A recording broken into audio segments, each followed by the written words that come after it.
warahmatullahi wabarakatuh. Halo semuanya, bertemu kembali dengan saya di Kimiaku Channel. Di video kali ini saya ingin kembali menjelaskan materi ilmu kimia, salah satunya yaitu tentang persamaan reaksi. Adapun jenis persamaan reaksi yang akan dibahas di video kali ini adalah tentang persamaan reaksi kesetimbangan.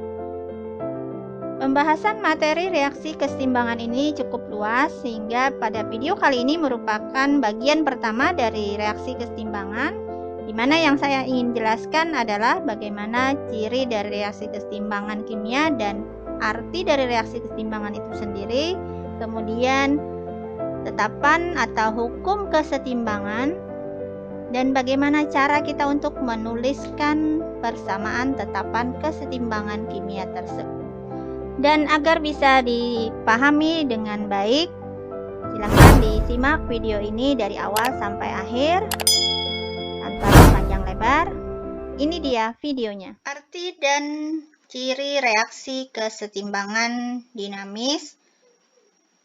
Reaksi kesetimbangan merupakan reaksi reversibel atau bolak-balik, atau reaksi yang berlangsung dalam dua arah pada suhu tetap dan dalam sistem tertutup. Jika pada satu saat laju reaksi ke arah kanan sama dengan laju reaksi ke arah kiri, maka akan tercapai suatu reaksi kesetimbangan yang disebut dengan kesetimbangan dinamis.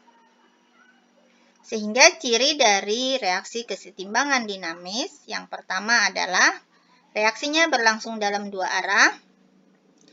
Kemudian yang kedua adalah berlangsung dalam sistem tertutup dan suhu tetap.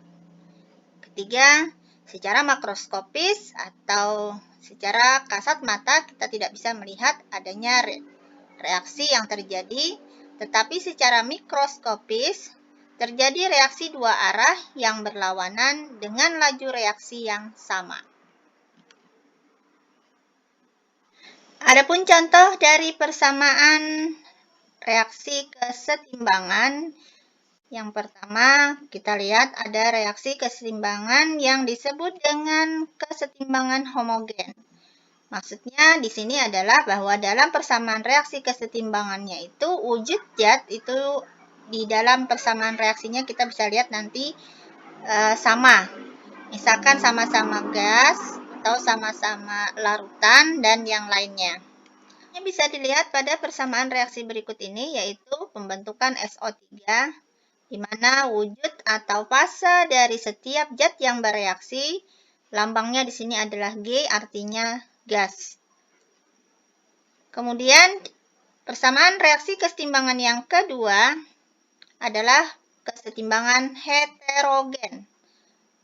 Di dalam persamaan kesetimbangan ini, wujud zat dalam persamaan reaksinya itu adalah tidak sama. Jadi bisa campuran ya. Contohnya bisa kita lihat. Pembentukan CO2 dalam persamaan reaksi ini untuk wujud C atau karbon lambangnya S artinya padat, kemudian O2 dan CO2 ini lambangnya G, wujud dari gas. Nah, merupakan persamaan kesetimbangan heterogen karena di sini ada bervariasi dari wujud zat yang bereaksi. Saya akan teruskan dengan pembahasan mengenai hukum atau persamaan tetapan kesetimbangan. Hukum kesetimbangan atau tetapan kesetimbangan adalah perbandingan dari perkalian konsentrasi zat-zat hasil reaksi dengan zat-zat bereaksi, di mana tiap konsentrasi, baik bereaksi maupun hasil reaksi, dipangkatkan koefisien reaksinya masing-masing.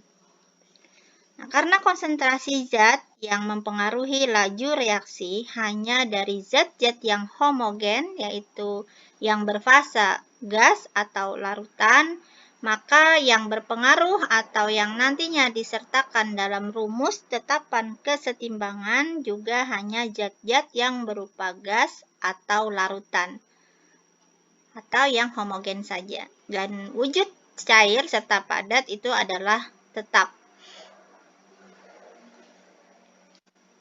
Sehingga untuk reaksi, seandainya ada persamaan reaksi, misalkan di sini ada reaksi pembentukan C dan D, yaitu dari A plus B menghasilkan C dan D dengan koefisien reaksi masing-masing. Untuk A adalah A yang kecil, kemudian B ini koefisiennya adalah B kecil. Begitu juga dengan C dan D, masing-masing koefisien reaksinya ini disimbolkan dengan huruf kecil. Nah, maka tetapan kesetimbangannya adalah kesetimbangan ini adalah tetapan kesetimbangan konsentrasi, jadi lambangnya adalah Kc.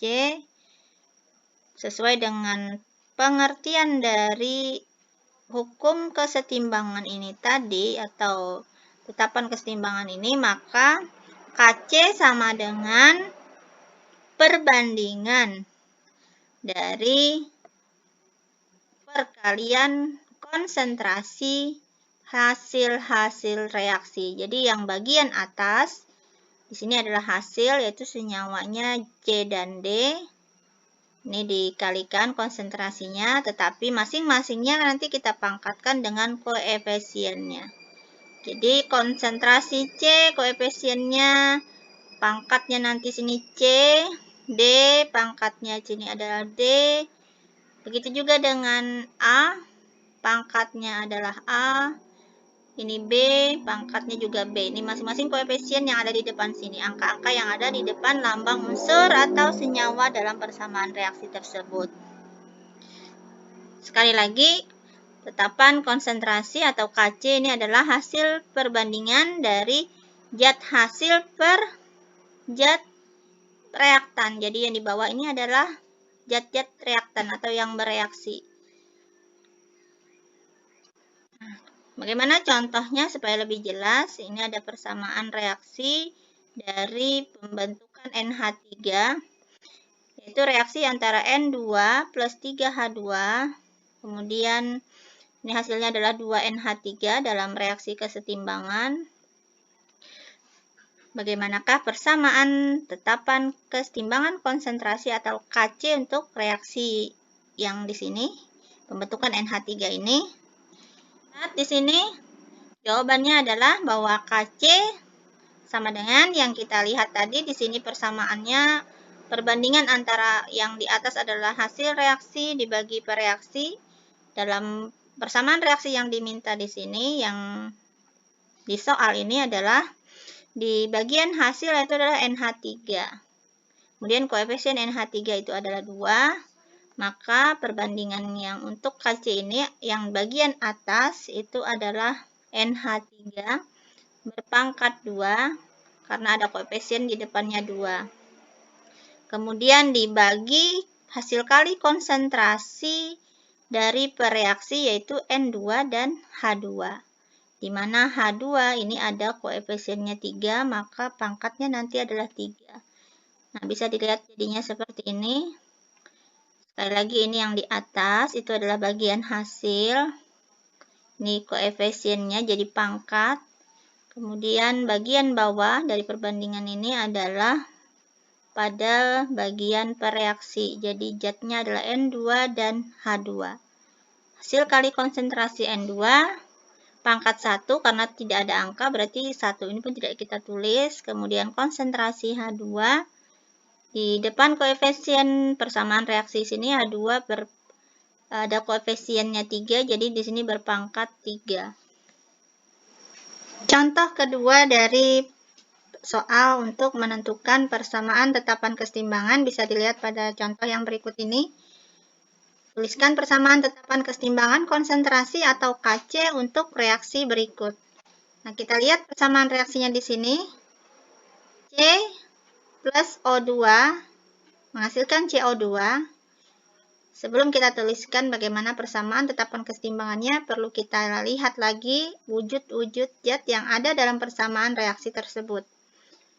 Di persamaan reaksi ini, C berwujud padat karena di sini ada simbol yang S. Kemudian O2 wujudnya gas, CO2 juga wujudnya gas. Nah, dalam pernyataan sebelumnya tadi bahwa yang berpengaruh untuk tetapan kesetimbangan di sini nantinya adalah yang wujudnya gas dan larutan. Sedangkan yang padat atau cair yang lambangnya S atau nanti lambangnya L di wujud zat di sini itu dianggap tetap. Jadi dalam persamaan reaksinya nanti supaya tidak mengubah nilai dari tetapan kesetimbangan, maka nilainya adalah 1 untuk masing-masing zat yang berwujud padat atau cair. Sehingga tetapan kesetimbangan untuk persamaan reaksi pada contoh soal yang kedua ini adalah Kc sama dengan hasil kali konsentrasi zat hasil reaksi. Di hasil reaksi ini hanya ada satu macam, yaitu CO2 dan wujudnya gas. Artinya bagian atas dari rumus ini adalah CO2.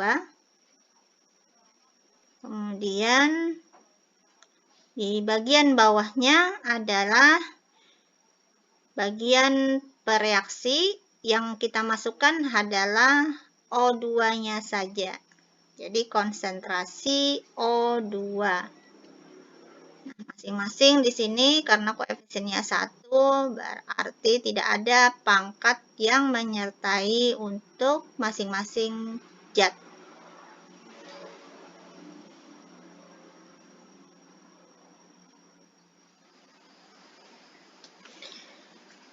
Kita lanjutkan ke contoh soal yang ketiga.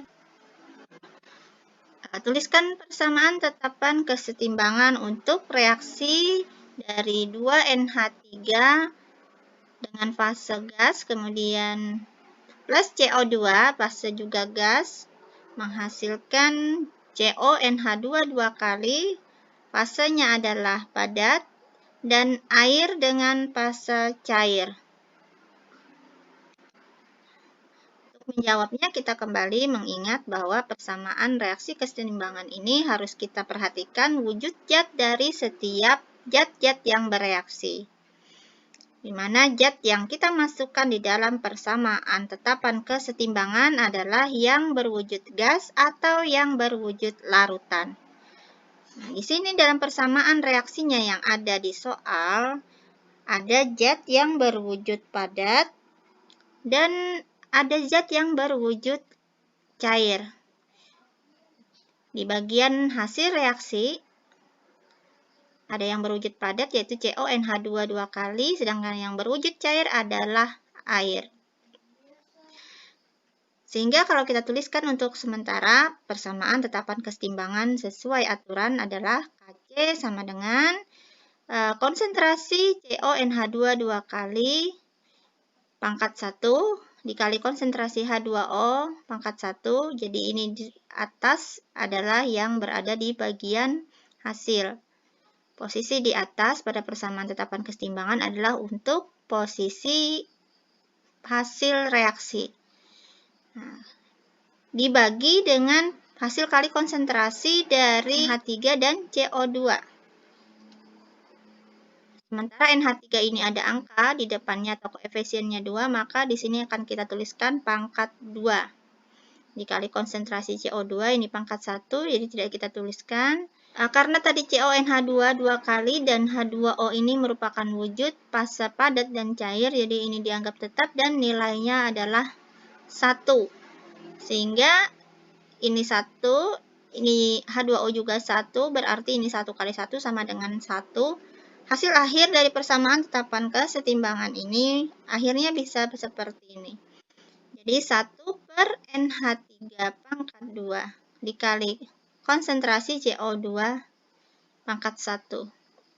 Nah, inilah jawaban dari persamaan tetapan kesetimbangan untuk reaksi yang ada di contoh soal yang ketiga ini. Saatnya mencoba, ini ada soal latihan beberapa buah.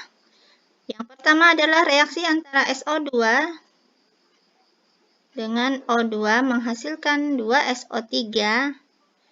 Yang kedua adalah reaksi 3Fe plus 4H2O menghasilkan Fe3O4 plus 4H2. Dan yang ketiga adalah reaksi dari N2O4 menghasilkan 2NO2. Inilah beberapa soal yang bisa dicoba untuk membuktikan untuk memahami tentang bagaimana cara menuliskan tetapan kesetimbangan reaksi. Itulah tadi pembahasan tentang materi reaksi kesetimbangan bagian pertama. Dan pada video selanjutnya kita akan lanjutkan dengan pembahasan bagian kedua. Jika video ini bermanfaat, silahkan like, komen, dan share ke media sosial kalian. Dan terima kasih sudah menyaksikan. Wassalamualaikum warahmatullahi wabarakatuh.